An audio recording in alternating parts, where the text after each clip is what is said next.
Earth signs, tignan po natin kung ano ang mensahe sa'yo ngayong last day of August. Keep in mind po na ito ay general reading lamang, so hindi po lahat ay makaka-relate, so be open-minded. Tignan po natin kung ano ang mensahe sa'yo ngayong araw na ito, Earth signs. We have inseparable. Our love is always there despite the distance. Some of you, ayan, you're dealing with long-distance relationship. Pwede rin po na malayo kayo sa inyong family. Minsan lang yata kayo nagkikita. Yan, yung iba naman po sa inyo, pwedeng taon. Tignan natin. Ano pa ang mensahe for you? Mensahe po natin. We have a blessing to leave sadness. So, ito. Kung malungkot kayo nitong mga nakakaraang araw, pwede po na may magandang mangyayari sa inyo ngayong araw na ito. Ayan, may magpapangiti sa inyo. We have remembrance. Ayun nga. Di ko alam kung nalulungkot ba kayo or masaya kayo. Pero ito, meron akong nakikita kasi na pwedeng may nawala kayong gamit, earth signs, tapos makikita nyo siya ngayong araw na ito. Ayan po, alam nyo iba sa inyo kaya kayo nalulungkot. Pwedeng remembrance mo yun sa isang tao na mahalaga talaga sa'yo tapos hindi mo mahanap. Tignan natin kung ano pa yung mensahe for you ngayong araw na ito. Spirit guide, mensahe pa po natin for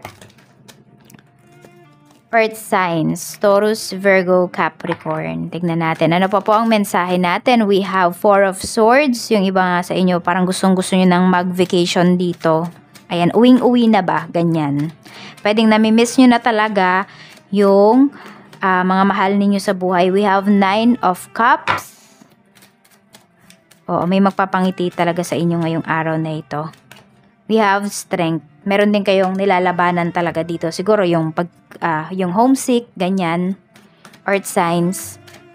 Meron tayo ditong Knight of Pentacles kasi kailangan nyo pang mag-ipon. Marami dito gustong-gusto nyo nang umuwi pero need nyo pong mag-ipon. Need ninyo na mag-invest. Need ninyong mag-ipon para sa future ninyo, para sa future ng family ninyo, or ang dami-dami nyo pa kasing bayarin. Tingnan po natin pagdating sa trabaho. We have Temperance, so 'di ba? Medyo matagal pa po talaga. Ayan, bago kayo, sabi natin, mag-resign, mag-for good. Earth signs, madami pang titiisin sa earth signs. Ayan. Seven of Swords, ingat lang po kayo pagdating dito sa inyong trabaho. Talagang maging dedicated, maging, ano ba yun? May tawag dito. Maging honest kayo, ayan, pagdating sa inyong trabaho.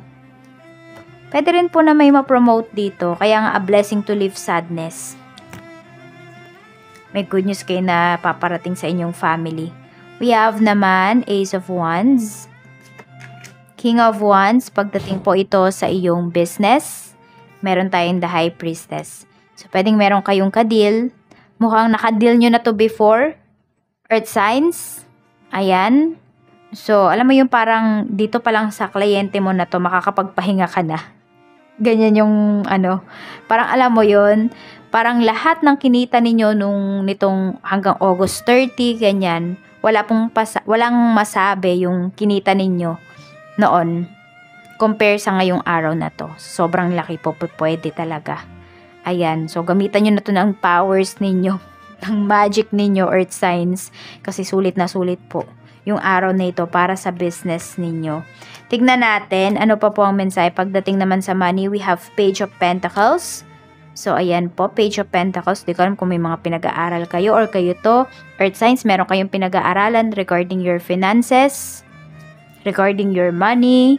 We have Five of Swords. Ayan, tama. Pag-aralan nyo daw talaga kasi pwedeng yung iba sa inyo, maloko kayo dito. Ayan, kasi pwedeng masyado kayong ma-excite dito sa pwede ninyong kitain, dun sa pinapaliwanag sa inyo. So, wag nyo pong ilalahat yung pera ninyo. Five of Cups, ayun o, may 50-50 energy tayo dito. Ano ba tong inaaral ninyo? Ano ba tong sisimulan ninyo? Wag nyo po, sabi ko nga, wag nyong ilalahat yung pera ninyo. We have Eight of Pentacles. Actually, tuloy-tuloy naman yung, yung pagpasok ng pera sa inyo, earth signs. Ingat lang talaga kayo, pag-aralan nyo yung mga ginagawa po ninyo. The way na ginagastos nyo yung pera ninyo, control po talaga. Tignan natin. Yung iba naman sa inyo, kaya medyo magaan po yung finances nyo kasi pwedeng may nakakatulong po kayo dito. So, parang peres kayo may asawa. Peres kayong may trabaho ng asawa mo. Ayan. Or pwede rin na may nakakatulong na po na anak sa inyo. We have Ace of Swords pagdating sa love life. Ayan, so tuloy-tuloy po yung communication with your person. Queen of Cups, mukhang may hinihintay nga kayo dito na message coming from him, from her. We have the Hermit. So, ayan, mukhang medyo malilate kasi focus sa trabaho. We have, ayan, focus nga sa trabaho yung person mo. Ayan, huwag ka na magalit kung medyo malate siya mag-reply sa'yo or mag-update sa'yo ngayong araw na ito kasi sobrang busy niya lang po talaga. Yun lang naman yung inaasikaso. Tignan natin kung ano pa yung mensahe. Spirit guide, mensahe pa po natin. We have addiction. Ayan, sobrang, sobra na ba sa pagtatrabaho itong person mo? We have hammer. Kasi pwedeng ang focus niya talaga is yung mga pangarap ninyo. We have the Grim Reaper. For some of you naman, meron dito gusto niyo nang tapusin yung relationship kasi pwedeng paulit-ulit na lang yung nangyayari. Pwedeng puro pangako ng pangako. Meron naman dito, ayan po, 'di ba, pagka tinapos niyo na, pwedeng may makikilala kayo. Oo. Meron kayong bagong makikilala dito. And meron naman pag nag-meet ulit kayo ng taong ito is mas mature na kayo parehas. Mas kaya nyo nang i-handle yung relationship po ninyo.